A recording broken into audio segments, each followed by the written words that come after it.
Welcome back to CryptosRUs. I am George. We're all George. So, happy Saturday. Happy Saturday. Bitcoin and crypto overall has been in recovery mode for the last few days, and things are coming up pretty quickly. So, today I want to talk about the recovery, talk about Bitcoin, several altcoins I think are must haves, and give an update on the situation with, of course, Russia, Ukraine, and now Turkey. So let's get started. Smash up the like, subscribe to the channel. Make sure you tune in every single day by hitting that notification bell and by following me on social media. And lastly, check out all the latest news, article, and guides at CryptosRUs.com.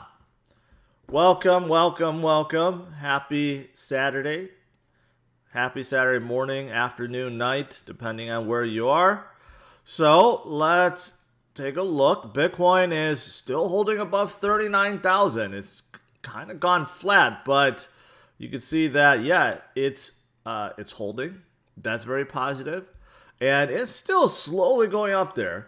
So we are definitely seeing some momentum right now to the upside. And same thing with altcoins. The entire crypto market cap is flying higher, and you can see a lot of greens. Of course, this is because a lot of altcoins were sold off the last few weeks, right? A lot of undervalued projects out there, and I would argue most of them are still undervalued, despite some of these greens.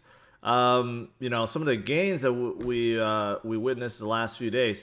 Still very, very undervalued versus, let's say, 2 weeks ago, 30 days ago, 90 days ago, right? A lot of bargains out there. So I'm going to cover a few of them. 3 projects that I definitely feel like are must-holds, and they have been sold off.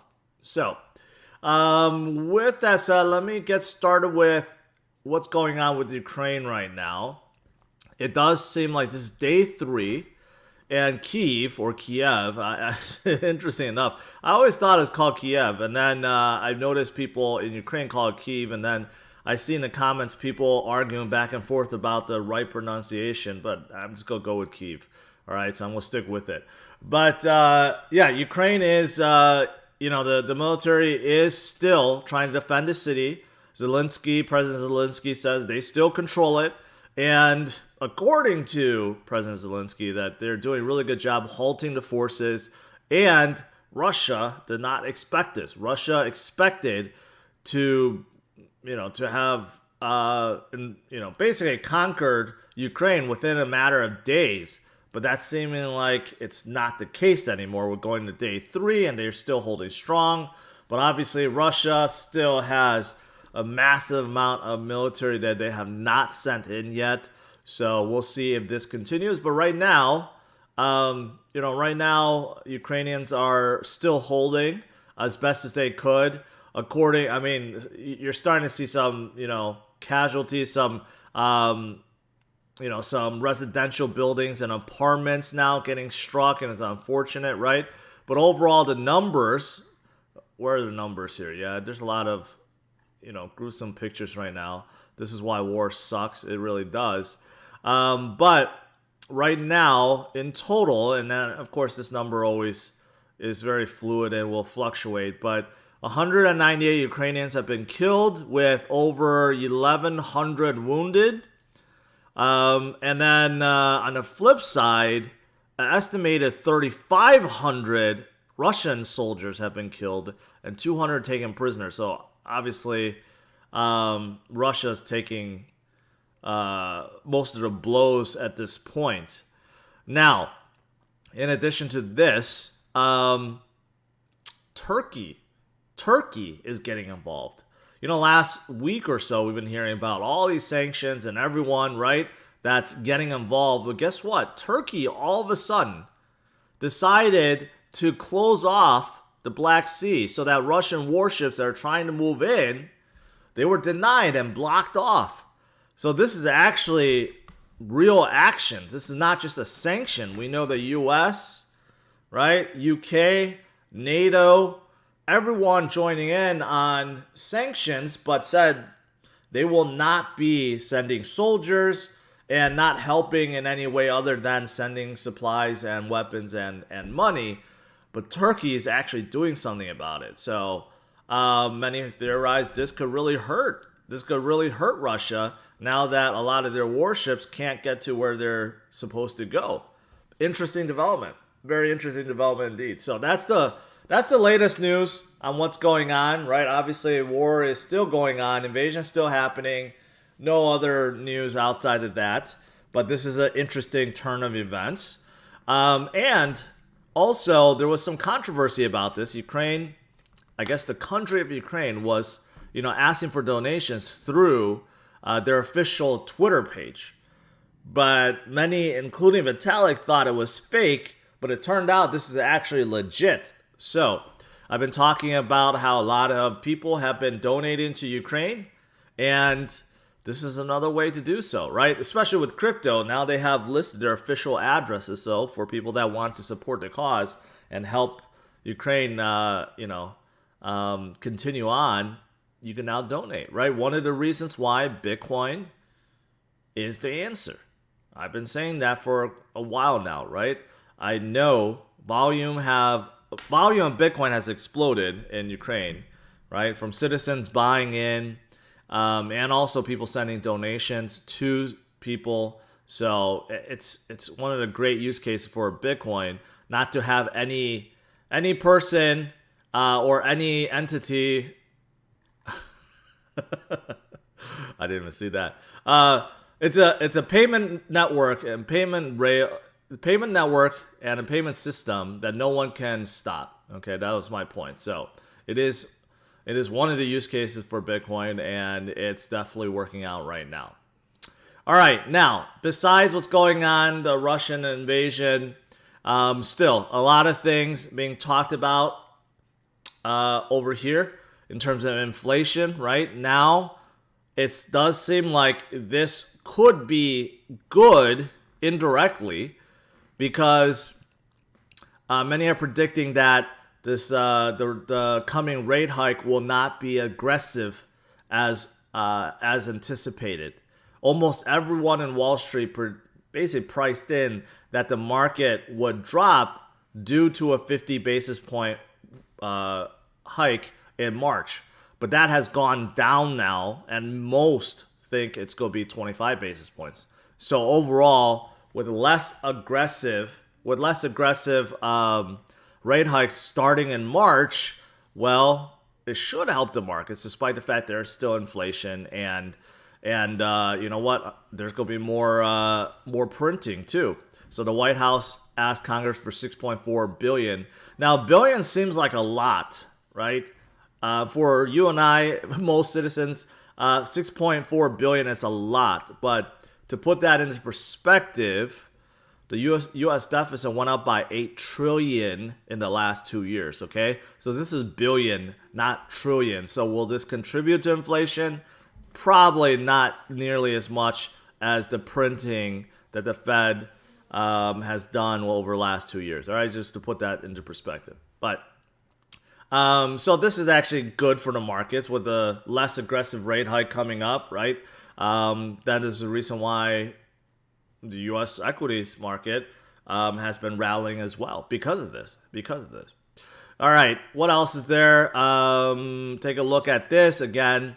Looking at some of the previous geopolitical events, in most cases, war or invasion or bombing or some kind of major event, right? And usually when the event happens, the markets sell off. There's a lot of FUD, a lot of fear, right? But if you look at calendar days on the right side, how long in average does it take for markets to reach a bottom? 22 days. And on average, the number of days to get back, 47 days. So if you look at it that way, actually things move very, very quickly indeed, right? Some of these obviously longer than others. For example, Pearl Harbor, I mean, that obviously was a lot longer, but many others have recovered really quickly right afterwards, right? So again, in terms of the effect the war will have on markets is usually not as long as people think, and recovery actually comes back quite quickly. So, and I would argue we're already seeing that. Markets have definitely been coming up pretty quickly recently. All right, now that's all the market and geopolitical stuff I want to talk about.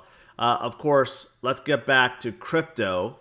In terms of Bitcoin, I've said Bitcoin is the solution. Bitcoin is the answer. And just to refresh you guys on a liquid supply. Liquid supply is the number.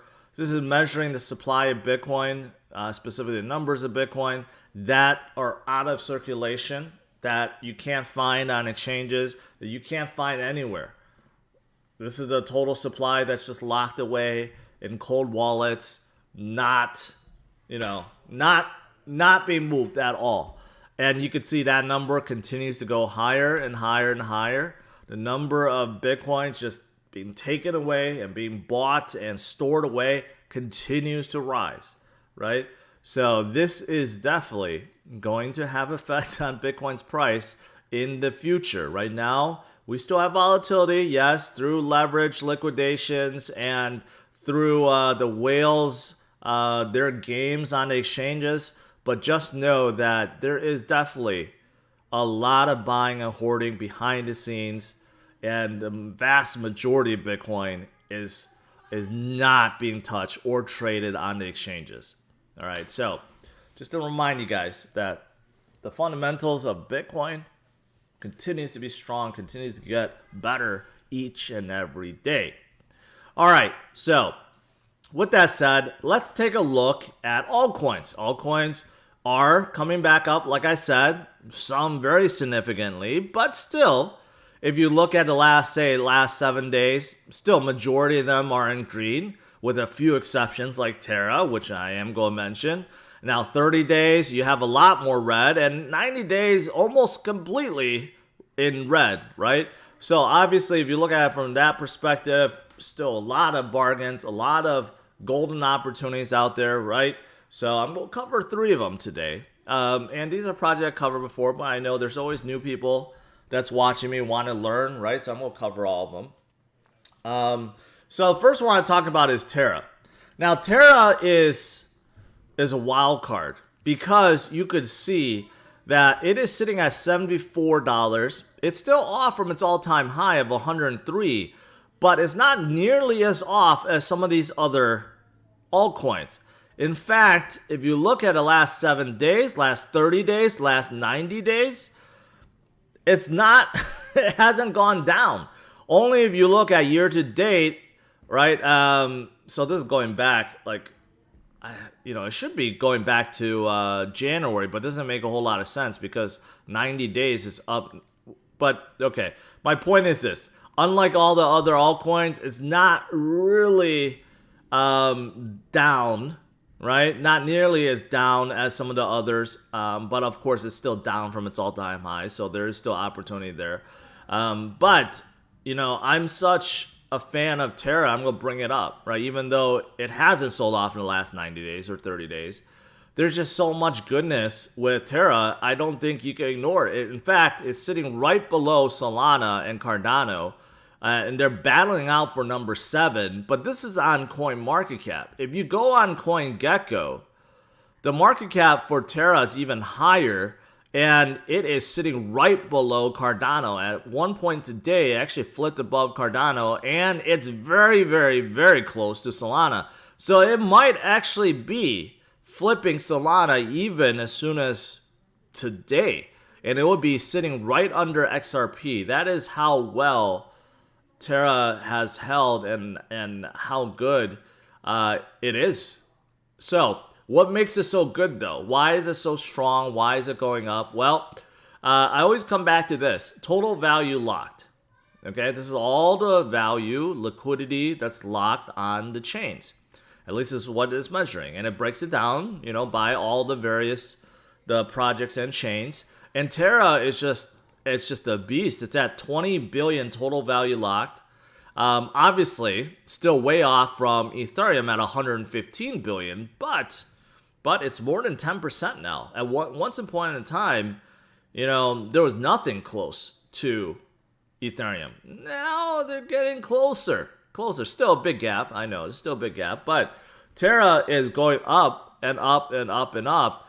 And here's the thing. You look at the number of dApps on there, there's only about 20 that's locking liquidity right now, which is a lot less than Ethereum and Binance Smart Chain and Fantom and Avalanche and Solana. So with so little projects, they're still able to lock in such a large number.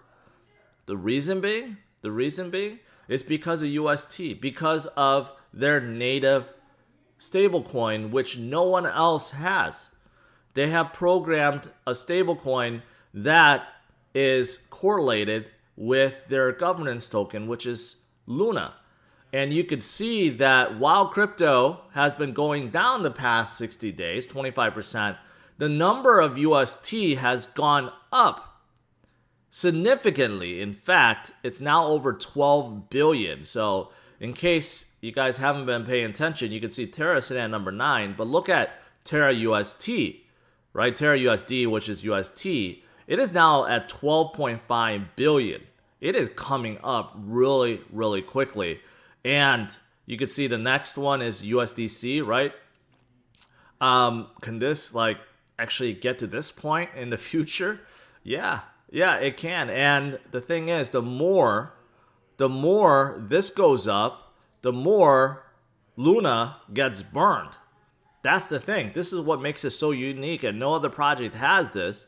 So the more UST that gets minted, it equates to Luna being burned, which means the supply is going down, which means the price is going up. This is the relationship that Terra has. And what makes this even better is recently, Do Kwon and the Luna Foundation basically bought $1 billion worth of BTC, $1 billion worth of BTC, and now is using that to back UST. So that's the thing. All these other stable coins are backed by USD, US dollars, fiat, right? And the thing is, and it's interesting, people asked me about this recently.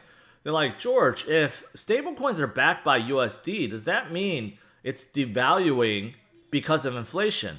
That's exactly right, because they're pegged to a dollar and they're backed by dollars. So if the dollar is going down in value over time due to inflation, well, so are stable coins. But that's not the case with UST. It's algorithmic backed, but it's also backed partially by Bitcoin. So if Bitcoin continues to rise up, well, then that backing is going to get stronger. Again, no one else has done this. Very different, right? And that is why I'm such a big fan of Anchor and Terra and Terra UST. And one of the biggest dApps they have is Anchor, which is giving out almost 20% APY on UST. So there's basically almost no risk because of the fact that you're holding on a stable coin that's back to $1 or pegged to $1. So you don't have to worry about volatility, yet you're gaining almost 20%. That's amazing, right? So first one is Terra, and there's many other projects on there. There's Mirror Protocol besides Anchor Protocol, and there's other ones. There's bridges, there's connections to Cosmos, which is, I'm going to cover that, right? And that's also sharing a lot of liquidity between Cosmos-based chains and Terra. There's a lot of other things going on, but quite frankly, why Terra is doing so well, why it will continue to do well, is because they're stablecoin, they're UST stablecoin, and no one else has anything close to it. And it's a very genius system. All right, so that's number one. Number two is Fantom. And Fantom is a smaller play. Fantom is a smaller play. If you go down the list, they're at number 34. So they're still like a mid cap, not a big cap. But I bring them up because they have, unlike Terra, they have been sold off quite a lot. In fact, 36% in the last 30 days. And just in the last week alone, down 22%. Really, no reason for that. Just due to panic. They have a ton of TVL locked in. They have a ton of DeFi projects, right? But it just seems like fear got to the best of people, and a lot of them decide to sell off some of the smaller cap coins like Fantom. That's why I do think that right now at $1.50 versus its 350 all-time high, well, that makes it a pretty good bargain. But there's other things that's going on with Fantom. I mentioned about TVL, right? They're sitting at number 4. Number 4 on the all-time list for total value locked, yet their price is at 34. There's a discrepancy there, right? And I made mention of this too. If you look at market cap versus TVL, it is definitely, if you're looking at this ratio, definitely the most undervalued chain out there by a lot. Compared to Ethereum, Terra, and Binance Smart Chain, Avalanche, Solana, the ratio is the lowest, right? So those two things make it a really attractive buy right now. And same thing, if you look at the TVL, this is actually from Chainlink. Chainlink does have a good relationship with Fantom. You could see that the total value locked went up by 22x, 2,200%, right? And that's because there's just a lot of DeFi projects out there with, something like Spooky Swap. You could definitely trade, but you could also farm. And there's a lot of attractive rates right now. For example, if you wanted to stake Fantom with USDC, which is a stable coin, right? You can get 77% APR. That's pretty fantastic. And there's many other trading pairs. This is why Fantom, I believe, is very undervalued, because they have so much liquidity locked in, and so many projects, right, that people are using. And if you include all those other things, I do think Fantom is definitely a great buy at this point. Also, lastly, I guess I want to talk about Cosmos. Now, Cosmos is much bigger than people think. Way bigger than people think. It's sitting at number 21. Also, in the last 7 days, it's up. It's good. But you could see last 30 days, still down about 30%. And off from its $45 all-time high, right? So definitely opportunity there. Nowhere close to its all-time high, but it is showing its strength. And today, it's up significantly, up 15%. Cosmos is much bigger than people think, mostly because they are like a framework. The best way to think about Cosmos is a framework. And within that framework, there are many chains that were built utilizing the Cosmos SDK. And if you're built with the Cosmos SDK and you're within this framework, you can have connections. You could have cross-chain connections. So take a look at this. Cosmos ecosystem quietly surges to 17 billion in TVL. 17 billion. So if you look at it, that should be higher, than most of these coins, right? Most of these chains.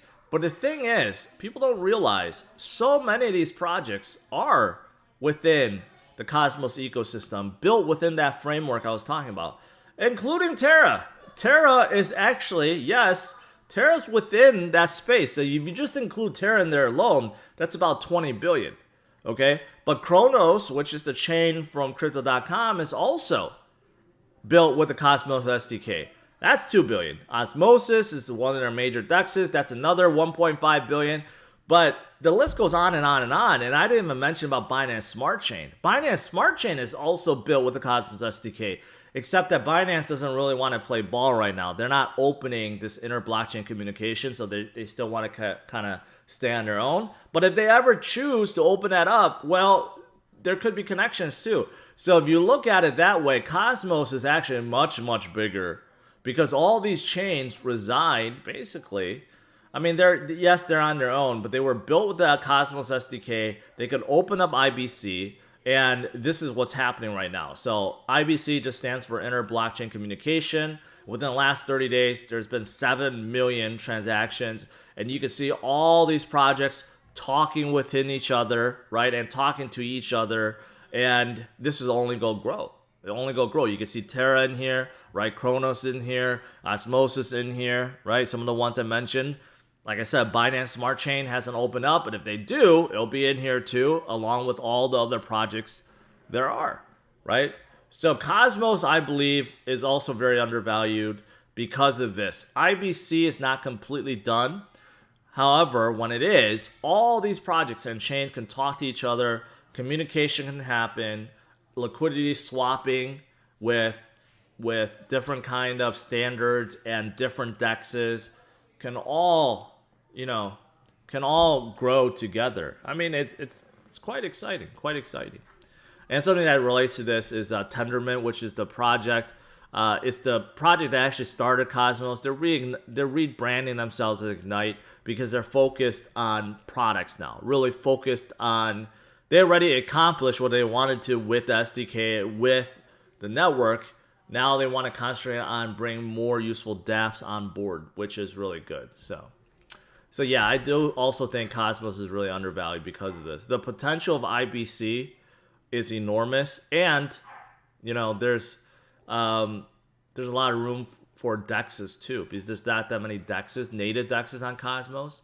So when that comes, I think it's going to increase TVL as well. So there's a lot of things going on. So those are the three I want to talk about today: Terra, Fantom, and Cosmos. Of course, there's many other projects that are fantastic, but I'm gonna get through them all, and I have pretty much talked through them all. So make sure you watch my old videos where I kind of cover every L1 that I like, because there's a lot of potential in all of them. All right, guys, let's do some Q&A.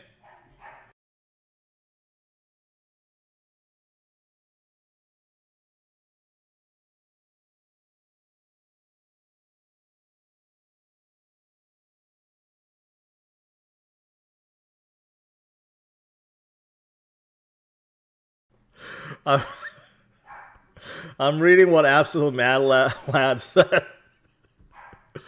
I can't help but laugh. I'm not gonna repeat it, but that was too much. All right. Let's see. I'm just gonna scroll up, make sure I don't miss anything. Adrian claims he's more George than me. I better work on my George game then. NFTs on Luna are also a great buy. They also have Metaverse coming on board, right? Lunaverse, I believe it's called Lunaverse, or it could be called something else. But yeah, Luna has other things going on, but the main driver obviously has to be UST. But all these other projects, they all have amazing things going on right now. It's very early. I've been saying that. What are your thoughts on Engine? You know what? I haven't kept up with Engine, mostly because I know they really try to push Efinity, which is a parachain on Polkadot, right? But Engine themselves, I haven't heard much about. They have their own standard, which is really good. The 1155 standard was created by Engine. They're into gaming, NFTs. But I haven't heard a lot about them recently. It's mostly about the Efinity chain.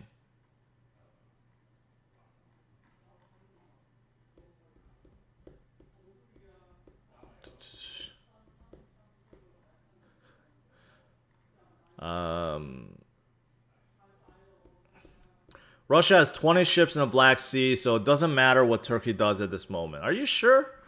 I think Turkey is maybe Turkey won't go to war with Russia. I don't think they will want to, but just the fact that they're standing up to them and trying to block them off, that's saying something. There's theories that if Putin can't take over Ukraine within 10 days, that he might actually back down. I don't know the significance of that, but I think the plans were to take over quickly, and if he can't, you know what? Maybe plans change. Let's see. Matt C, isn't Luna Bill? I think I just literally covered that. Yes, it is. The problem with selling at the top, like me, Kevin, is when do you get back in? Cannot time to come back. This is one of the biggest problems, and trust me, I have done it. This is why I advise panic selling is never a good thing, because it causes so much stress on yourself. It's not even worth it. Even if you win, let's just say, even if you do win and say you can buy back lower, right? But during that time, after you panic sell, you're going to be looking at the markets even harder and second guessing yourself every single second. Every time the market pumps up, you're like wondering, oh, did I make a mistake? Did I make a mistake? I need to buy back in. I need to buy. It like puts so much pressure on yourself, right? And I have the most respect for Kevin. He's a real hustler, very smart guy. But you could tell ever since he sold out, right? His broadcasts have been very negative, trying to throw that negative bias out there, right? And it's because he wants to, basically prove that he's right. And I don't even know if he's all out, because I saw in some tweets where he bought back in Tesla. I don't know if he bought back other stuff. I mean, so it's like all you're doing is putting so much pressure on yourself to keep guessing when you should buy back in. When in reality, you know what? In most cases, had you just not done anything and just continue to hold, you would be better off. And if you have the ability, then just continue to DCA, and that's it. I mean, it's really that simple. So, I mean, that's exactly true. Parth says, what do you think about Loopring? Can it compete with Matic in the long run? No, I don't think so. Loopring only came up because of all this GameStop NFT integration and partnership, and they lost the NFT marketplace to Immutable X. Supposedly, they're still partners with GameStop, but I always said, so what? So what? That's not going to change anything. Even if they are working with GameStop to come out the NFT marketplace on top of Loopring, that doesn't change anything. GameStop isn't Microsoft, it isn't Google, right? So I feel like too many of the GameStop apes aped into Loopring, but I don't see it having a great future.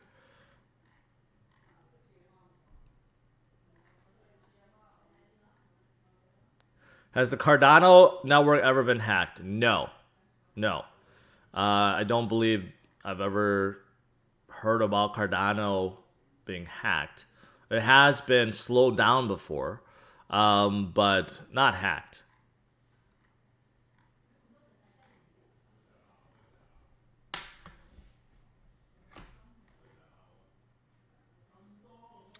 Do you have any thoughts on nodes?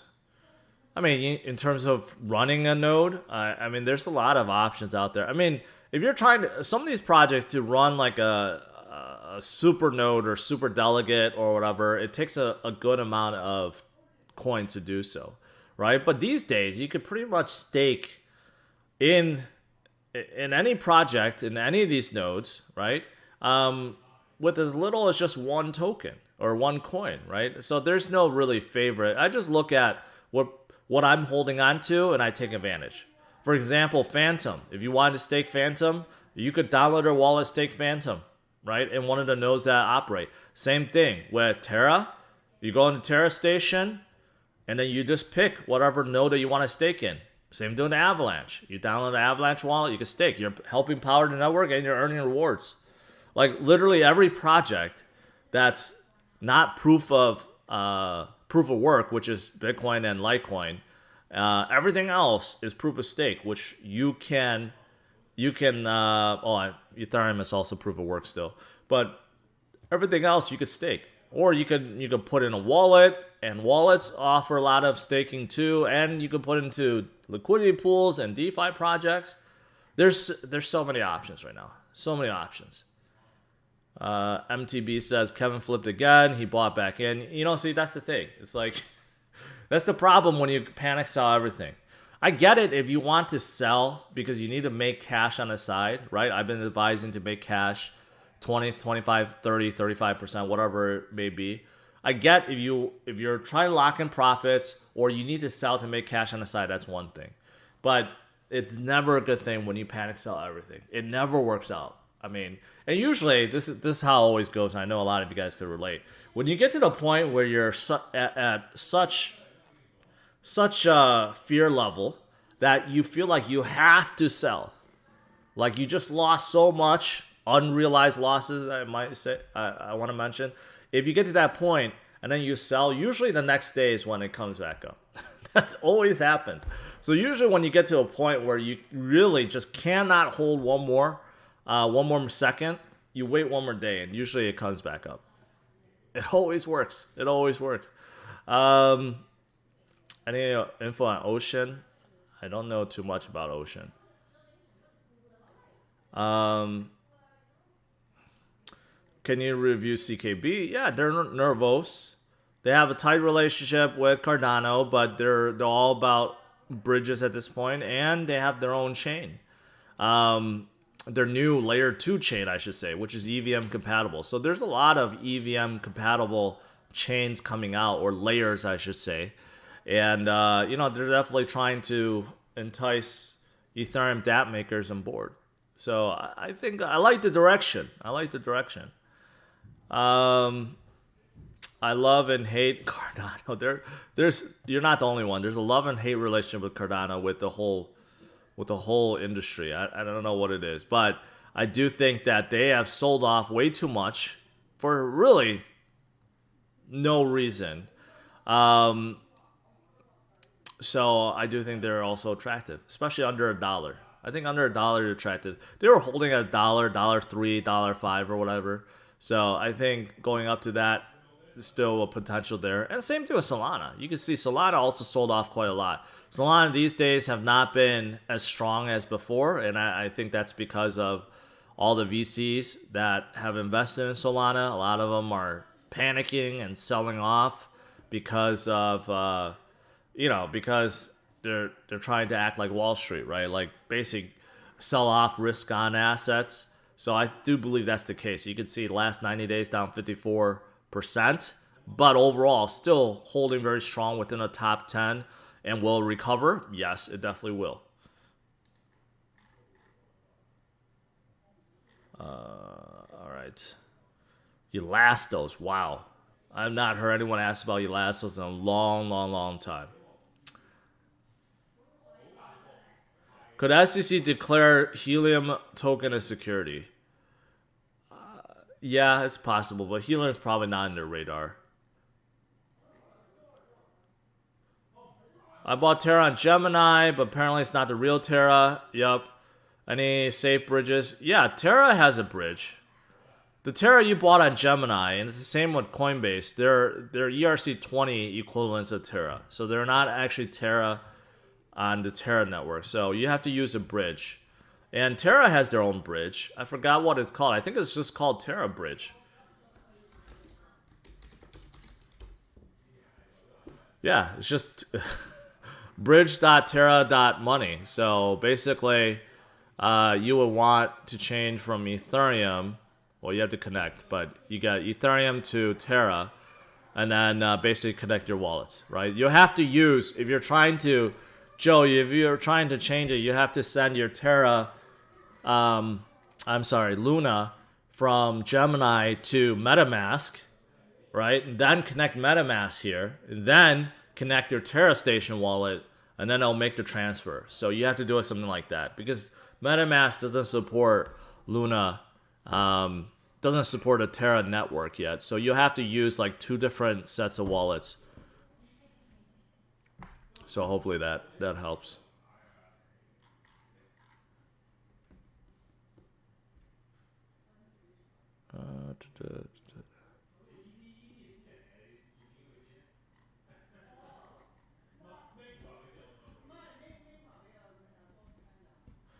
How do you feel about purchasing on Voyager? I don't like purchasing on Voyager. I mean, I'm more neutral on Voyager at this point. They have their own issues. But I think it's a easy to use app, but you can't withdraw and deposit like most exchanges because they're different. They're more of a broker. They utilize other exchanges for liquidity. So I think there's better options out there. Better options. All right, guys, I'll let you go. Overall, Bitcoin still holding above 39,000. That's fantastic. Altcoins are coming up in a big way. That's really good. Good recovery, but there's still a lot of bargains to be had, of course. So it's still early. But the 3 that I wanted to share and talk about today is Terra, Fantom, and Cosmos. I think they're all fantastic holds.